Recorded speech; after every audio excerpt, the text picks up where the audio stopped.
এখানে একদম পাকা কলা এক ছাড়া নিয়ে নিয়েছি, ছোট হোক বা মোটা হোক, পাকা কলা হলেই হবে। তো এই প্রথমে পাকা কলাটা আমি খোসা শুদ্ধ পরিষ্কার করে ধুয়ে নিয়ে রেখেছি। এবার আমি খোসাগুলোকে ছাড়িয়ে কলাগুলোকে একটা পাত্রে নিয়ে নেব। তো এখানে আমি পুরো এক ছাড়া কলা সুন্দর করে খোসা ছাড়িয়ে একটা পাত্রে নিয়ে নিয়েছি। আমি এখানে হনুমান জটা কলা নিয়েছি, আপনারা চাইলে যে কোনো কলা দিয়েই এই পকোড়াটা বানিয়ে ফেলতে পারবেন, তবে কলাটা কিন্তু খুব পাকা হওয়া চাই। এবার এই খোসা ছাড়ানো কলাগুলোকে হাত দিয়ে খুব ভালো করে চেপে চেপে এরকম করে চটকে নেব। কলা কিন্তু খুব ভালো করে চটকে নিতে হবে, ভেতরে যদি একটু দলা মতো থাকে তখন কিন্তু একদমই ভালো লাগবে না। এইভাবে খুব চটকে চটকে কলা আমি 4 থেকে 5 মিনিট মতো সময় নিয়ে এরকম সুন্দর করে মেই করে চটকে নিয়েছি। তো একটু দলা দলা মতো রয়েছে, এতে কিন্তু কোনো অসুবিধা নেই, মোটামুটি যতটা চটকানোর চটকে নিয়ে নিয়েছি। এবার আমি এর মধ্যে দিয়ে দেব পরিমাণ মতো চিনি। এরকম একটা বাটির 1 বাটি চিনি নিয়ে নিয়েছি।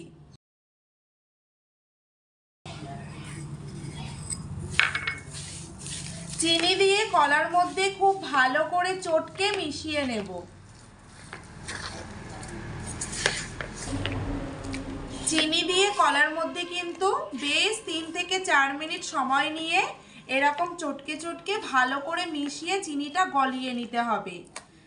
3 থেকে 4 মিনিট সময় নিয়ে চিনি আর কলা খুব ভালো করে চটকে নিয়েছি এবং চিনি কিন্তু গলেও গেছে অনেকটা। এবার আমি এর মধ্যে দিয়ে দেব ময়দা।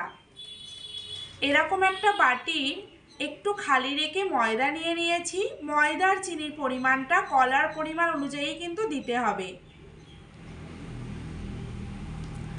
ময়দা দিয়ে এবার ভালো করে কলা চিনির সঙ্গে মিশিয়ে নেব।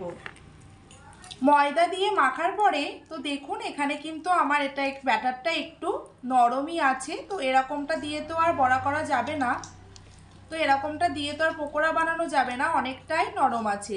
সেই জন্য এখানে আমি আরও হাফ বাটি মতো ময়দা এখানে অ্যাড করে দিচ্ছি। আবারও হাফ বাটি ময়দা দিয়ে 1 মিনিট মতো এইভাবে চটকে চটকে ভালো করে কলার সঙ্গে মিশিয়ে নিয়েছি। কড়াইতে সাদা তেল বেশ খানিকটা দিয়ে ভালো করে গরম করে নেব।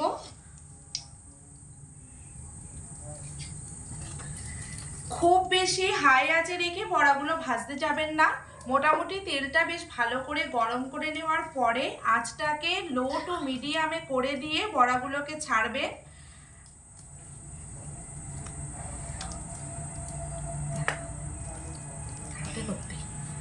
এখানে আমি হাতে করে বড়াগুলোকে ছাড়বো।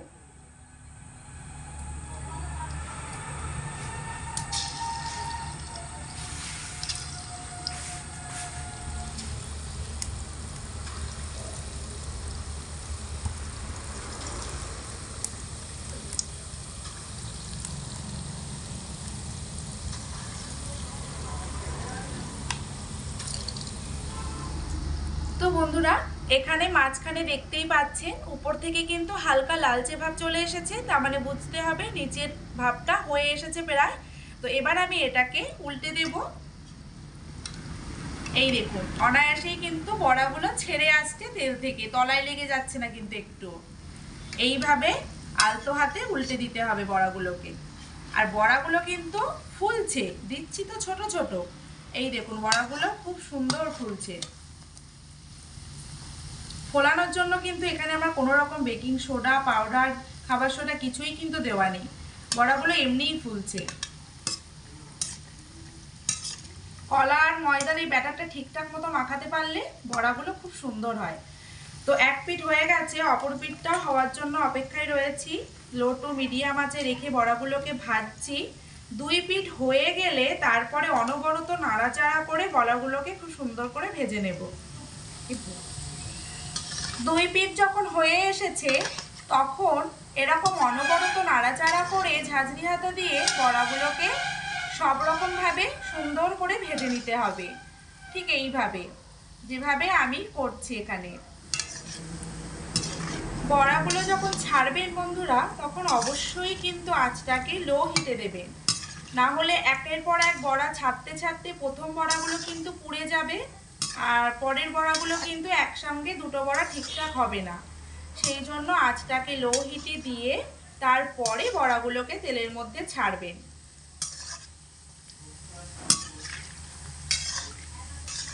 এইভাবে অনবরত নাড়াচাড়া করে 4 থেকে 5 মিনিট সময় নিয়ে ভালো করে বড়াগুলোকে ভেজে নিয়েছি। এবার তেল থেকে ছেঁকে তুলে নিচ্ছি। এই দেখুন কালারটা কিন্তু আমি এরকম লালচে করেই ভেজেছি। বেশি কালো লালচে করে ভাজলে কিন্তু বড়া অতটা খেতেও ভালো লাগে না, দেখতেও ভালো লাগে না। এই কালারটা একদম ঠিকঠাক। এইভাবে বাকি বড়াগুলোকেও ভেজে নিয়ে তারপরে ফিরে আসছি আপনাদের কাছে। আজকে পাকা কলার এই পকোড়া রেসিপি আপনাদের কেমন লাগলো বন্ধুরা, তা অবশ্যই কমেন্ট করে জানাবেন। আপনারা একবারের জন্য হলেও কিন্তু বাড়িতে বানিয়ে খাবেন, দেখবেন খেতে কিন্তু ভীষণ ভালো লাগে। ছোট থেকে বড় সবাই খেতে পছন্দ করবে কলার এই বড়া। আজকের মতো ভিডিওটা এই পর্যন্তই, দেখা হচ্ছে পরের ভিডিওতে। সবাই ততক্ষণে খুব ভালো থাকুন, সুস্থ থাকুন। ধন্যবাদ।